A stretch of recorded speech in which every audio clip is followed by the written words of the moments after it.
17वीं सदी में वीरता का पर्याय माने गए मराठा सेना नायक श्रीमंत पेशवा बाजीराव बल्लाल भट्ट 1720 से 1740 तक चौथे छत्रपति शाहूजी महाराज के पेशवा यानी प्रधानमंत्री रहे।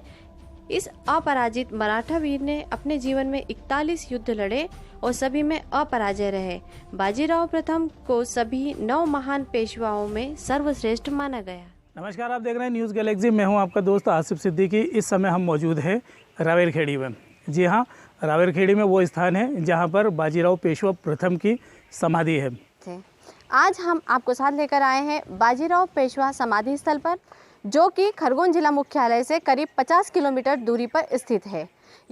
41 युद्धों में अजय रहने वाले बाजीराव पेशवा की मौत लू लगने से यहाँ पर हुई थी। तो हमारे साथ बने रहिए और देखते रहिए न्यूज़ गैलेक्सी, और चैनल को सब्सक्राइब करना बिल्कुल ना भूलें।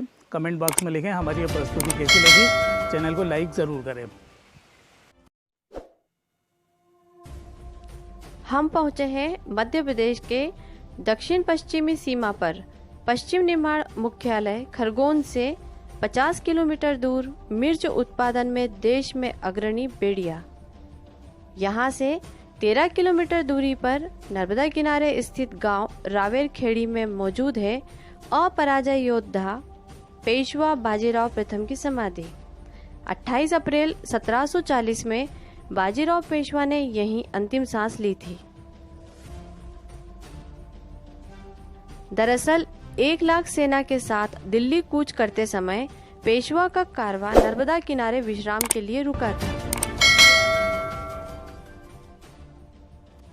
उनके दल को नर्मदा पार करके जाना था। इस दौरान वे निमाड़ की भीषण गर्मी से बचने के लिए नर्मदा में बार बार स्नान करते। बार बार स्नान करने से वे ग्रीष्माघात यानी लू की चपेट में आ गए और इसी से उनकी मौत हो गई।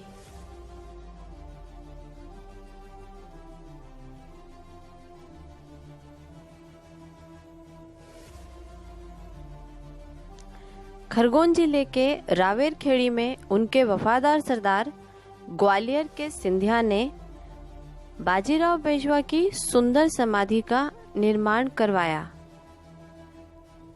चूना मिट्टी और काले पत्थरों से नर्मदा किनारे चौकोर बरामदे में बाजीराव की समाधि बनाई गई, जिसमें चिता की राख को दफन किया गया है।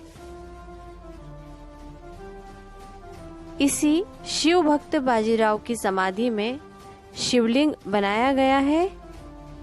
हालांकि इस मंदिर में आम दिनों में पूजा पाठ नहीं होती, लेकिन यहाँ एक दीपक सदा जलाए रखा जाता है, जो आज भी बाजीराव की वीरता की कहानियाँ कहता है।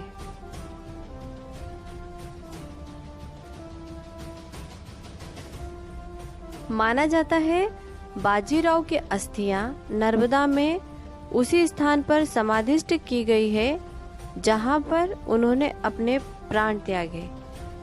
चूंकि नर्मदा नदी सदा ही अपने पूरे वेग से बहती रहती है, इसलिए मुख्य समाधि के दर्शन कम ही लोगों ने किए हैं। बाजीराव की समाधि के दर्शन चौकोर परकोटे में बनाई गई समाधि से ही किए जाते हैं। यहाँ साल भर पूरे देश से पर्यटक पहुँचते हैं और बाजीराव की वीरता से परिचित होते हैं।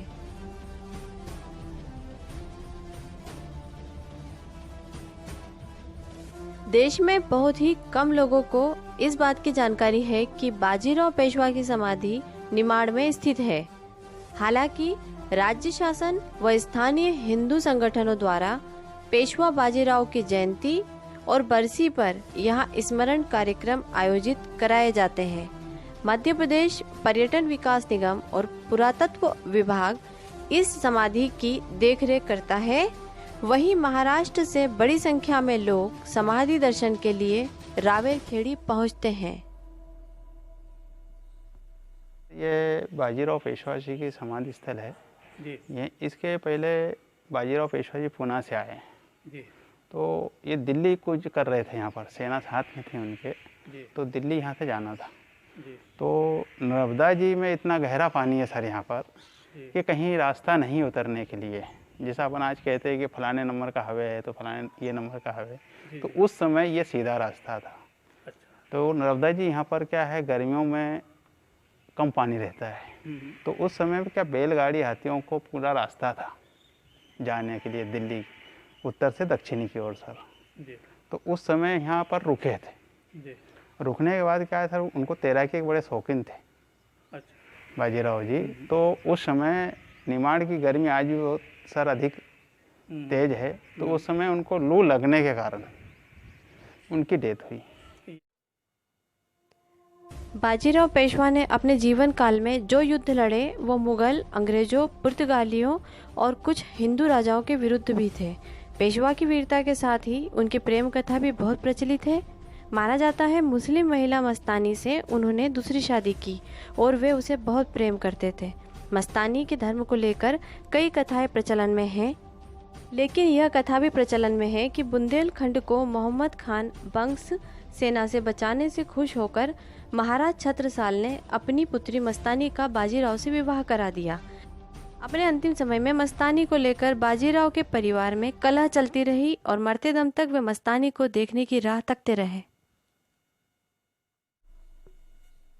समाधि के चारों ओर बैठक कक्ष बनाए गए हैं। इन कक्षों का समय समय पर रख रखाव होने से ये आज भी जस के तस बने हुए हैं। इन कक्षों में नर्मदा की ओर झरोखे बनाए गए हैं जिससे नर्मदा के मनोरम दर्शन होते हैं।